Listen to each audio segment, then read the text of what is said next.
Okay, so this is probably the craziest thing I've ever done as a CEO. But after what I found out, I'm glad I did it. For some background, I run a mid-sized logistics company. We handle warehousing, freight, last-mile delivery, you name it. On paper, things looked great. Revenue was steady, our customer satisfaction scores were high, and my executive team always assured me that operations were running smoothly. But then, I started hearing whispers. A friend who runs an e-commerce business mentioned delays and missing packages when using our service. Another CEO casually asked me if I had been experiencing high turnover in our warehouses, because he had been poaching ex-employees from our company, and their stories weren't great. Then, a customer service rep at HQ let something slip about a growing pile of unresolved complaints that weren't making it up the chain. That's when I realized something. I actually had no idea what my company looked like from the inside. So I did something drastic. I went undercover. I had HR hire a few temporary workers for our busiest warehouse under a fake staffing agency name. One of those workers? Me. I changed my name on the application, listed no prior experience, and showed up on my first day in worn-out boots and an old hoodie. The plan was simple: work as a temp, see what's actually happening, and understand what my employees go through. I was not prepared for what I found. Walking into the warehouse as a new hire, the first thing I noticed was how fast-paced everything was. Forklifts zipped past, pallets were stacked high, and there was this constant beeping from inventory scanners. But beyond the expected chaos, there was a tension in the air. People looked exhausted.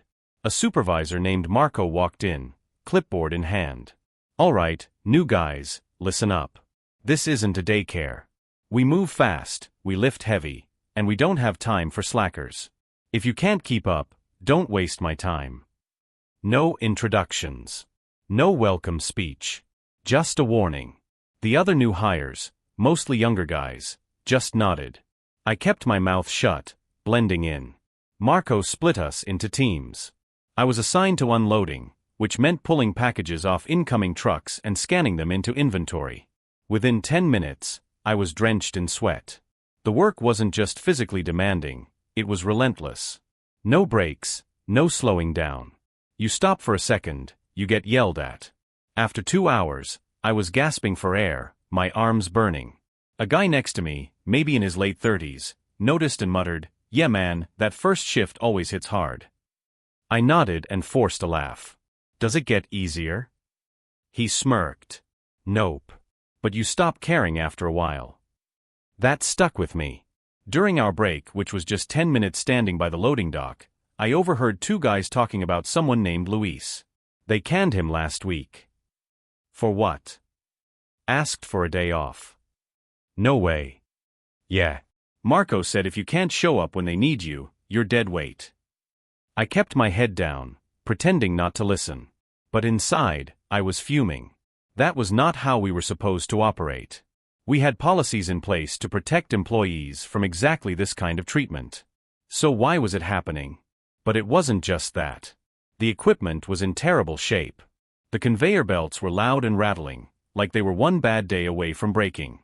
The warehouse was sweltering, no fans, no ventilation. Some guys were using their own money to buy ice packs to shove under their shirts. And then there was Marco. At one point, I saw a younger worker, maybe 19, struggle to carry a huge box alone. Instead of helping, Marco walked by and sneered, "Figure it out." The kid nearly dropped it. I gritted my teeth. I had built this company to be different. To take care of people. What the hell was happening here? By the time my shift ended, I was exhausted, not just physically but mentally. And I knew one thing for sure. I couldn't just walk away from this. As I was about to leave, one of the workers, an older guy named James, came up to me. "You did all right today," he said, nodding in approval. "Better than most new guys." "Thanks," I said, wiping sweat from my forehead. "You coming back tomorrow?" I hesitated. I hadn't planned on doing multiple shifts, but something told me I needed to. "Yeah," I said finally. "See you tomorrow." He grinned. "Good. Maybe you'll last longer than the last guy." "The last guy?" I asked. James chuckled. "The temp before you. He quit after a week. Couldn't take it. Said the job wasn't worth it." I looked around at the warehouse, at the people busting their backs just to make a paycheck, at Marco barking orders without an ounce of respect. And for the first time, I wondered, would I have quit too? I was the CEO of this company. I had built it from the ground up. And yet, standing here as just another worker, I realized something painful. I had no idea what it felt like to work for me. And that had to change. The next morning, I showed up again, sore but determined. I wasn't just here to observe anymore, I was here to understand. The shift started the same way. Marco gave quick, half-hearted instructions, then expected everyone to just get to work. No morning briefing, no motivation, just orders. It was clear that morale was low. Guys moved like machines, silent, eyes glazed over. I fell into the rhythm quickly, unloading boxes, scanning them in. James, the older guy from yesterday, nodded approvingly. Guess you didn't scare easy. I shrugged. Not yet. Marco, however, was already getting under my skin. I watched as he berated a worker for asking if he could switch to a lighter duty task. His wrist was swollen from a previous injury. We don't do excuses, Marco snapped. The guy just lowered his head and kept working. I clenched my fists. I wanted to step in, to tell Marco to back off. But I had to play this smart. If I revealed myself too soon, I wouldn't get the full picture. At lunch, I sat with James and a few others. That's when the real stories started coming out. 3 guys quit last week, James said between bites of his sandwich. They didn't even bother giving notice. Just walked out. Why? I asked. A younger guy, probably in his early 20s, scoffed. Because Marco treats us like we're disposable. You think anyone's staying in a job where they're screamed at for making one mistake? James nodded. It ain't just him though. Management never listens. Complaints go nowhere. They either don't care or don't want to know.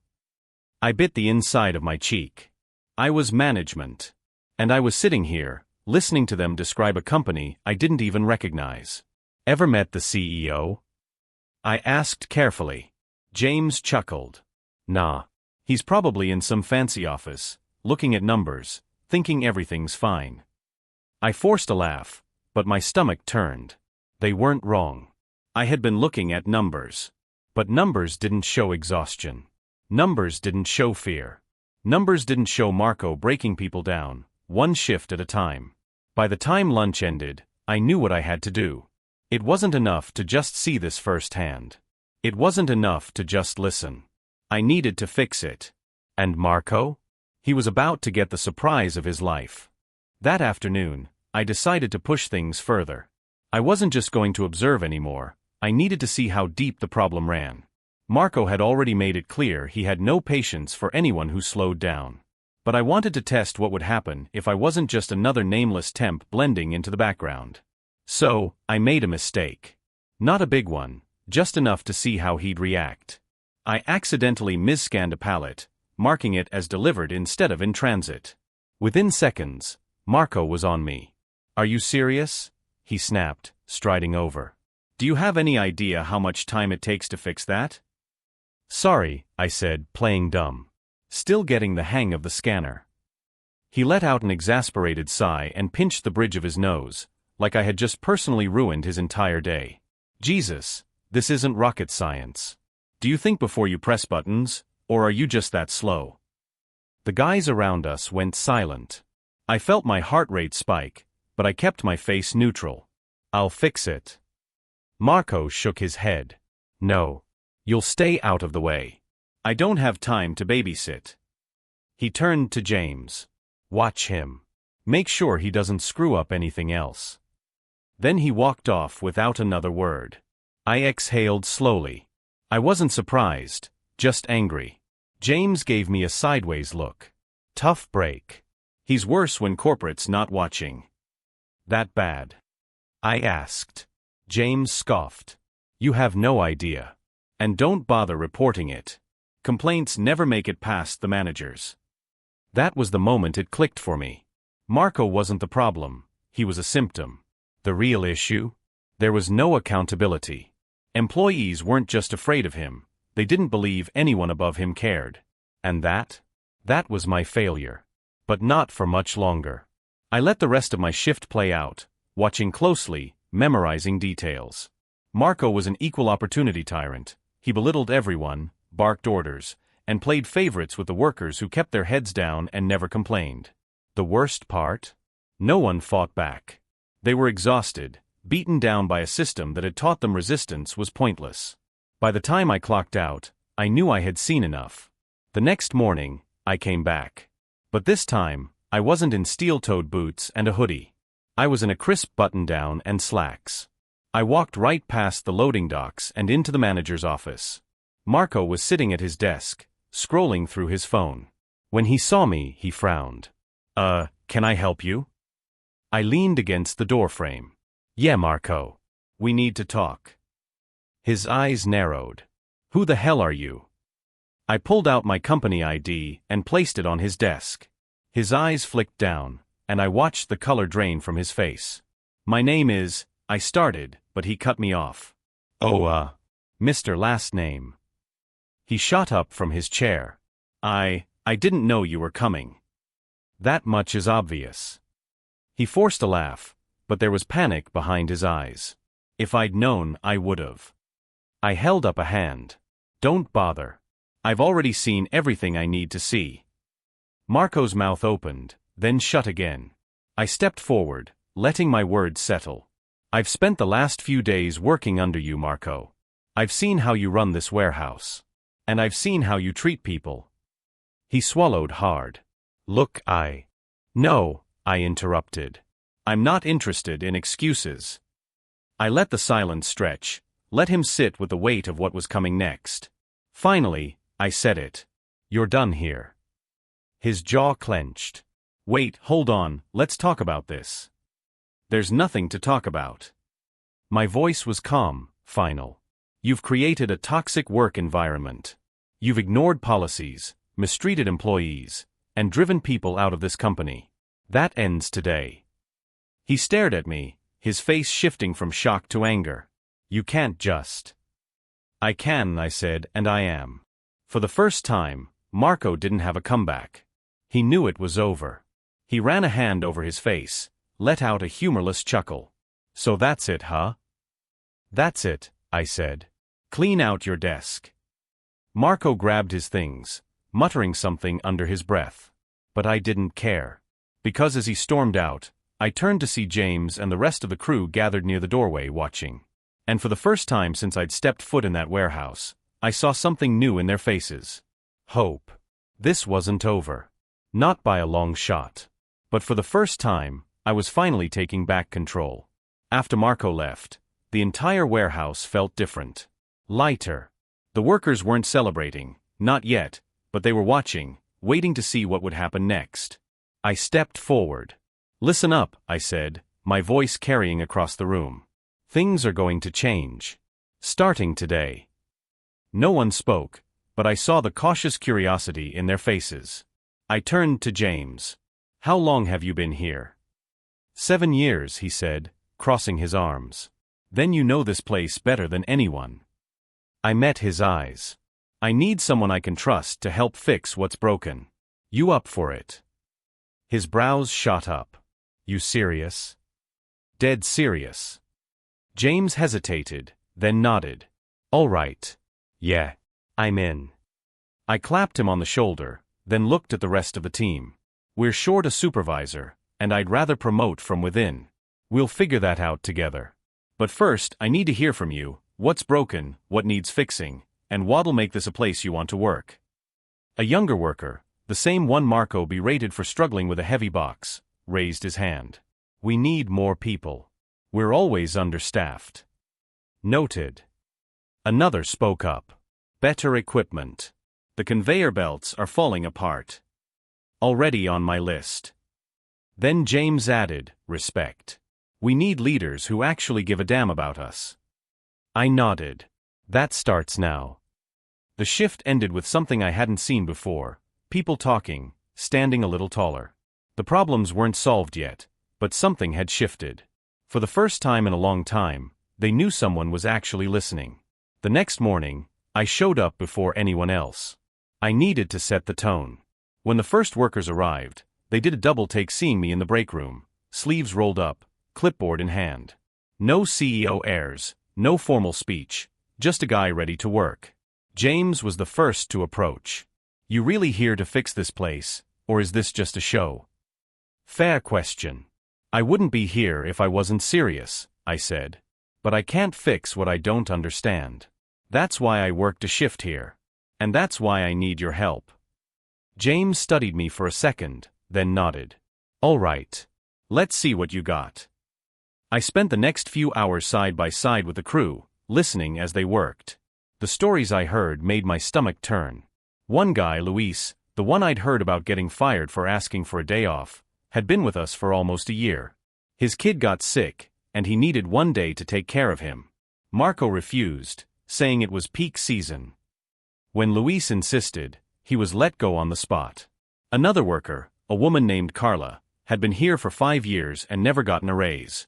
"They keep saying there's no budget," she muttered, scanning a pallet. Meanwhile, they added 3 new executives at corporate last year. Bet they weren't underpaid. She wasn't wrong.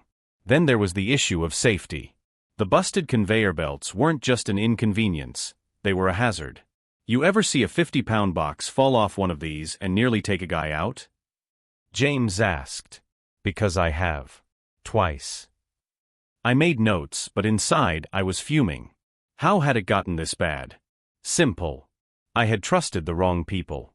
But now that I knew, there was no going back. At lunch, I gathered the team in the break room. The air was thick with uncertainty. Workers weren't used to management actually talking to them. "I know you don't trust corporate," I started.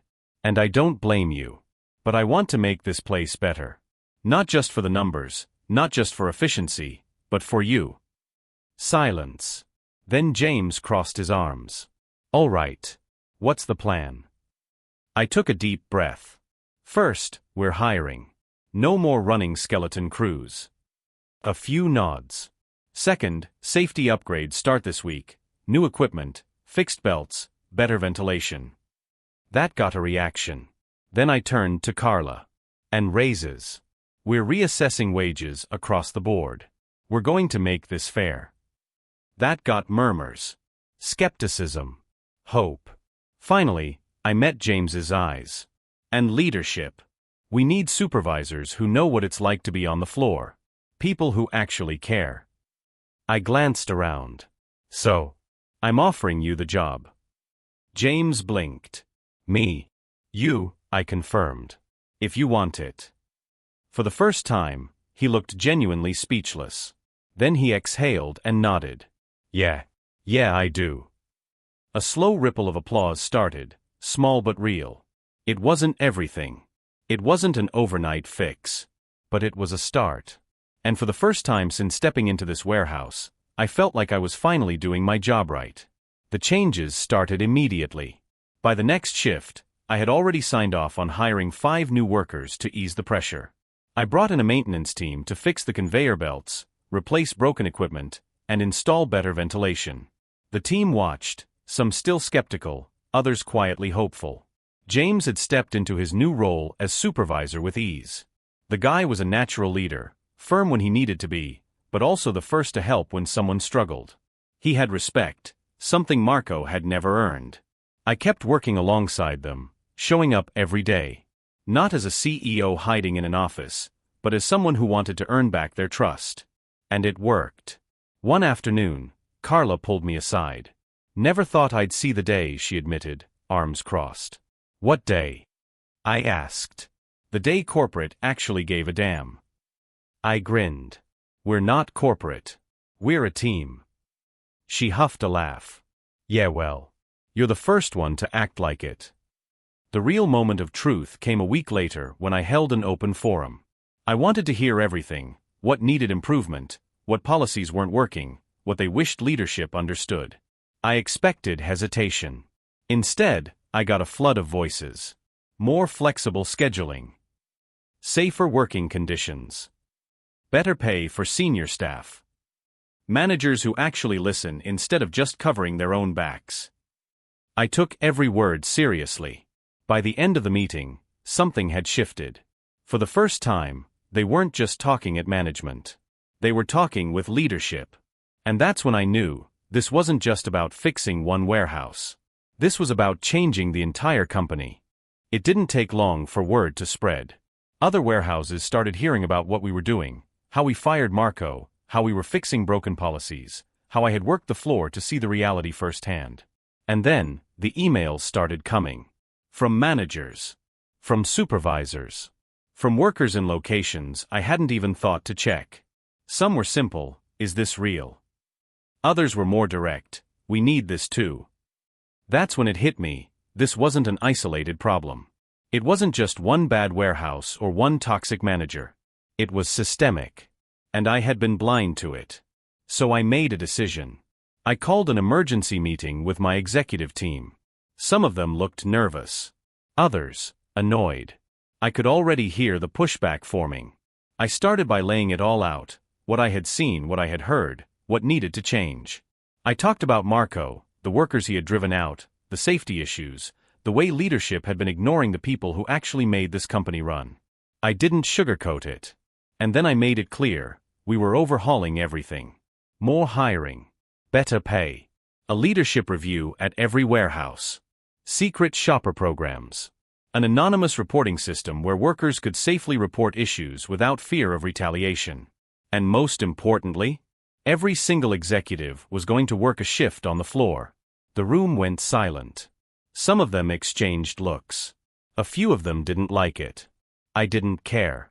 "This isn't optional," I said, my voice steady. "If we want to lead this company, we need to understand it." And that was that. Over the next few months, the shift was undeniable. Morale improved. Productivity actually increased, not because we squeezed workers harder, but because they wanted to be here. People who had been on the verge of quitting stayed. The turnover rate plummeted.